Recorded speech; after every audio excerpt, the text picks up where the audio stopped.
Bonjour à tous, donc nous sommes arrivés en Bucovine. C'est une région montagneuse du nord de la Roumanie où nous sommes toujours actuellement. Et on a eu énormément de mal à trouver un spot parce qu'on ne trouvait pas d'endroit pour se poser.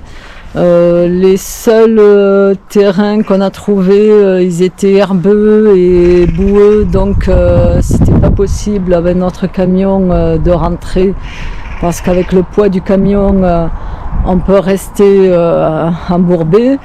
Et par conséquent, on a décidé pour la première fois de nous rendre dans un camping.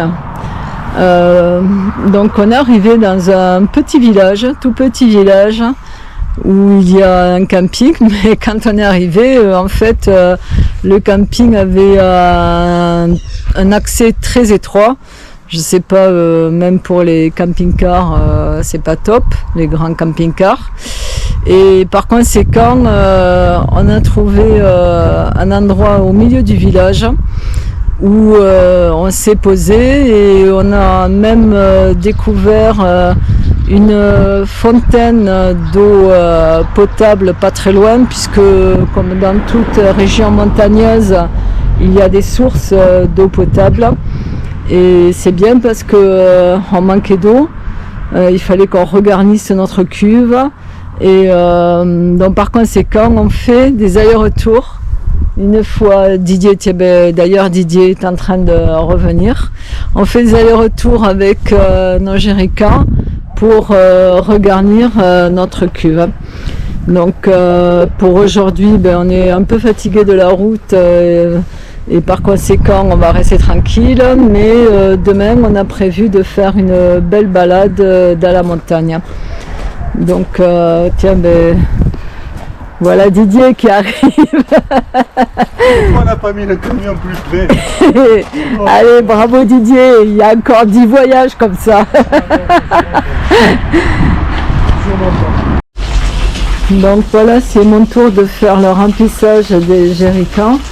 Et je vous montre la petite cabane qu'ils ont fait autour de la source.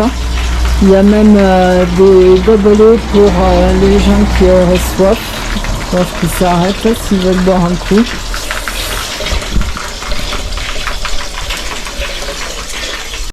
Pour vous prouver la gentillesse de ces gens, des Roumains, tous les jours, depuis qu'on est arrivé sur ce spot, on a une dame qui vient nous déposer du lait.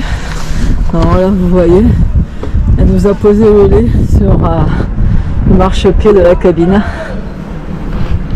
Et même hier, on a eu un monsieur qui revenait de son verger, je suppose, et il s'est arrêté. Il avait ramassé une seule poire, et encore il s'est excusé parce qu'il en avait qu'une. Et il nous a donné la poire qu'il avait. Et c'est incroyable les gens comme ils sont gentils ici. Étant donné que la dame nous a amené beaucoup de lait et que Didier et moi on ne boit pas de lait, donc j'ai fait une crème anglaise avec tout le lait qu'elle nous a donné et je vais leur amener une partie de ma production de crème pour les remercier de leur geste. Comme je vous disais précédemment, ici c'est plein de contrastes et comme vous pouvez voir, il y a encore des charrettes. Je trouve ça génial et les gens ils sont sympas, ils passent, ils sourient, ils vous disent bonjour, voilà, c'est bien. On va faire une balade moto. Et vous voyez que je suis essoufflée parce qu'on speed pour sortir les motos tellement il fait froid. Il fait un froid de canard ici. Donc je pense il y a du soleil heureusement. On va apprécier nos vestes chauffantes, poignées chauffantes parce qu'on va pas avoir chaud je pense aujourd'hui. On va faire de la moto. Didier s'est préparé pour aller faire de la moto. Tu vas où, Didier? Tu vas au pôle Nord? Oui, je vais faire du jet ski au pôle Nord. On est arrivé au monastère de Voroné, qui est un monastère classé au patrimoine mondial de l'UNESCO. Et on a vu que c'était super touristique. Bon, il fait meilleur que ce matin quand on est parti, là, il fait 13 degrés. Et comme tout bon touriste qui se respecte, et on va faire l'allée du touriste. Comme vous pouvez voir, il y a plein de petites maisons avec des choses à vendre. Et puis, bien sûr, il faut que j'augmente ma collection de magnettes. Pas question. Donc, comment ça, pas question, Didier? Pas question. Donc, je crois que je vais être à mon aise ici pour voir les magnettes. Didier, sors les sous. Voilà ce qu'il faut qu'on achète, parce que ici c'est caille. Et s'ils ont ces gros chaussons et ces grosses chaussettes pour rester à l'intérieur, je pense que c'est pas pour rien. Il y a des raisons. Parmi les 7 monastères de Bukovine, celui de Voroné a été construit en 1488, sous l'ordonnance d'Étienne le Grand, qui avait voulu sa construction pour commémorer la victoire sur les Turcs en 1475. La construction, d'ailleurs, pour la petite histoire, a duré un peu plus de 3 mois, ce qui est une prouesse pour l'époque. La particularité de ce monastère, c'est la couleur prédominante, c'est le bleu qu'on a d'ailleurs surnommé bleu de Voroné, et qui à l'heure actuelle, on ne connaît toujours pas la composition de cette teinte, et c'est pourquoi elle n'a jamais pu être reproduite. Autour de chacun des monastères a été construite une enceinte pour le protéger du temps qui inexorablement détruit les fresques. D'ailleurs, vous verrez sur la façade nord, les fresques sont quasi inexistantes. On a surnommé ce monastère la chapelle Sixtine de l'Est. Ceci pour la fresque qui se trouve sur la façade ouest à l'extérieur, la voici, qui représente le jugement dernier.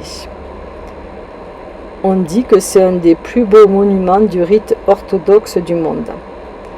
La population roumaine est à un peu plus de 80% orthodoxe.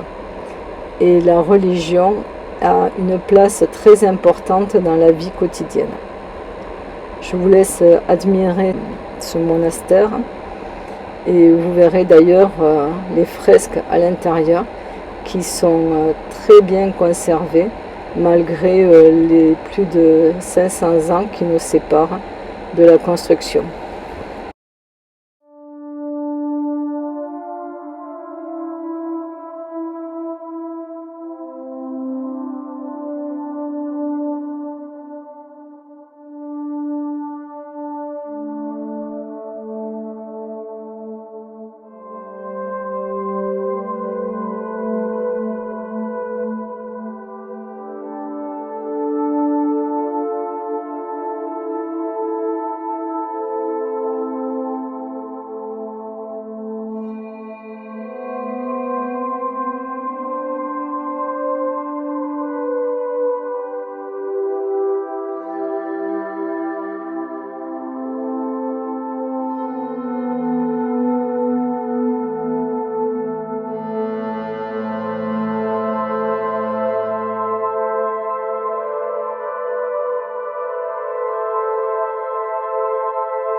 Voici le monastère de Humor. Il a été construit entre 1530 et 1535.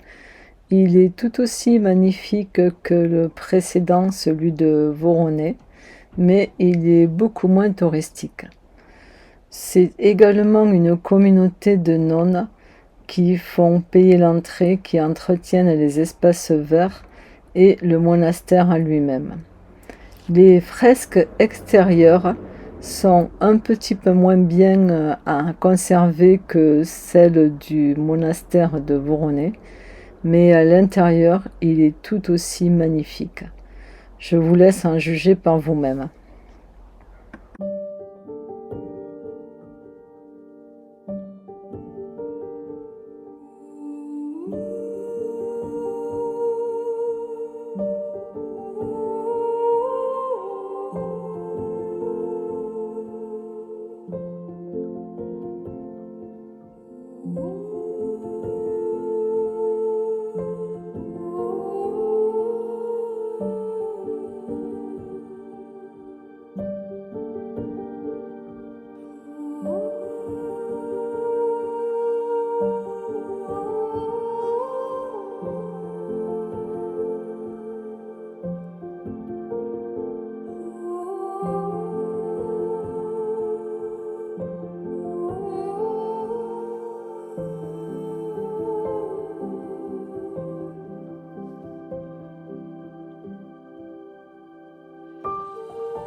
Vous voyez ces camions là, on s'est arrêté au bord de la route et en fait ce sont des ruches, des camions et là la dame elle est en train de remplir les pots et là il y a d'autres ruches encore.